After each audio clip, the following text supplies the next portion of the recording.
پروردگار عالم نے خبردار کو کر دیا، لیکن اللہ تبارک و تعالیٰ کی اس کلام کے روشنی میں ہمیں یہ 57 ملک کے مسلمان، جو مسلمان اپنے کو کہلاتے ہیں، یہ عربی گھوڑے، یہ لمبا لمبا کرتا پہننے والے آج اس قرآن پاک کی روشنی میں بالکل برہنہ نظر آ رہے ہیں، ننگے نظر آ رہے ہیں.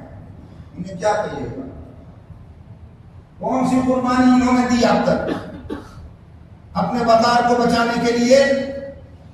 یہ یہود و نصارہ کے آگے سجدہ کرنے والے، رینگنے والے، یہ مسلمان اپنے آپ کو سارے مسلمانوں کا قائد بننا چاہتے ہیں، ان کی قیادت کرنا چاہتے ہیں، حرمین شریفین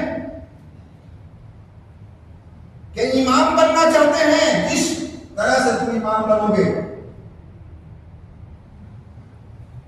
تمہیں سبق دے کر چلا گیا رہبر اعلیٰ امام خامنائی، تمہیں سبق دے کر چلا گیا اور کربلا کی یاد کو تازہ کر کے چلا گیا. پوری زندگی اس نے امریکہ اور یہودیوں کی غلامی کو قبول کرنے سے انکار کر دیا.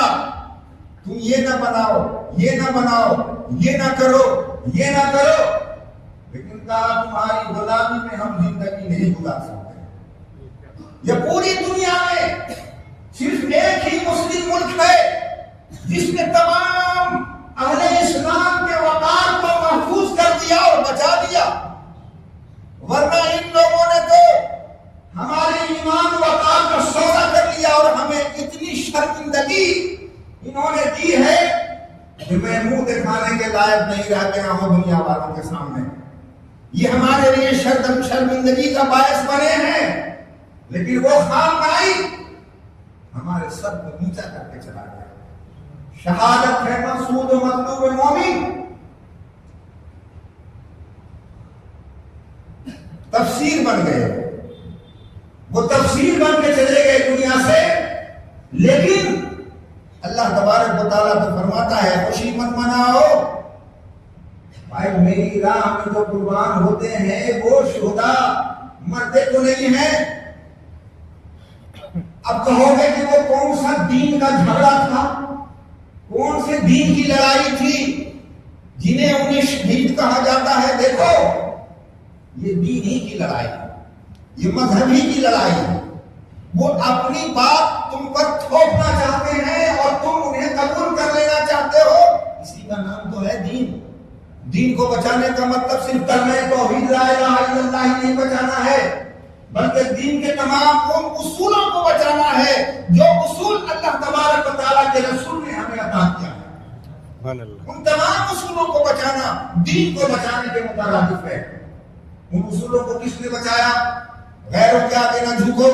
اللہ رب العزت ارشاد فرماتا ہے وَلَن تَرْضَىٰ عَنْكَ الْيَهُودُ وَالنَّصَارَىٰ حَتَّىٰ تَتَّبِعَ مِلَّتَهُمْ. تمہارے وہ ہرگز دوست نہیں ہوں گے. اللہ فرماتا ہرگز تمہارے وہ دوست نہیں ہوں گے، یہود و نصارہ تمہارے دوست نہیں ہوں گے یہاں تک کہ تم ان کی ملت کو قبول نہ کرو. جب ان کی ملت کو قبول کرو گے، ان کی دعوت کو قبول کرو گے، تبھی تم سے وہ راضی ہوں گے. یہ خبردار کیا اللہ تبارک و تعالیٰ نے. تو پھر تم کس امید پر ان کی آگے سجدہ رہتے ہو؟ کس امید پر ان کے تلوے چاٹتے ہو؟ کون سی امید ہے؟ کس کتاب کو پڑھا ہے تم نے؟ تمہارے مذہب کی وہ کون سی کتاب ہے جس نے تمہیں ان لوگوں سے دوستی اور راہ و رسم پیدا کرنے کا مشورہ دیا ہے؟ اگر ہے کوئی تمہارے پاس ایسی کتاب تو میرے سامنے لا کر رکھ دو، میں بھی اس کو دیکھوں تو کیا ہے.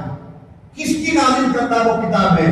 جس کتاب کو پڑھ کر ہم مسلمان ہوئے ہیں، جس کتاب پر ہمارا ایمان ہے، وہ کتاب تو قرآن مقدس ہے، وہ کتاب تو فرقان ہے جس میں اللہ تبارک و تعالیٰ نے صاف اشارہ کر دیا، صاف حکم فرما دیا یہ تمہارے دوست نہیں ہو سکتے ہیں. اس کا مطلب ہے کہ تم نے کسی اور قرآن کا، کسی اور کتاب کا مطالعہ کیا ہے، تم نے کسی اور مذہب کو تلاش کر لیا ہے. سلح کلی مذہب ایک ہوتا ہے، کیا اسی مذہب کے پیروکار ہو تم؟ تو رہا کرو. اللہ تبارک و تعالیٰ کے رسول نے فرمایا ہے کہ میری امت کا ایک گروہ، میری امت کا ایک گروہ ہمیشہ جہاد کرتا رہے گا، ظالموں کے خلاف، منافقوں کے خلاف، کافروں کے خلاف. ہماری امت کا ایک گروہ، صرف ایک گروہ یہ اربوں مسلمان کی بات نہیں ہے کہ دنیا میں جو اربوں مسلمان ہیں ان کے بارے میں نہیں فرمایا، صرف ایک کروڑ جہاد کرتا رہے گا۔ دیکھ لیجیے، چشمہ لگانے کی ضرورت نہیں ہے، اللہ نے آپ کو آنکھ دیا ہے، آپ کو کان دیا ہے، آپ آنکھ سے بھی دیکھ رہے ہیں، کان سے بھی سن رہے ہیں۔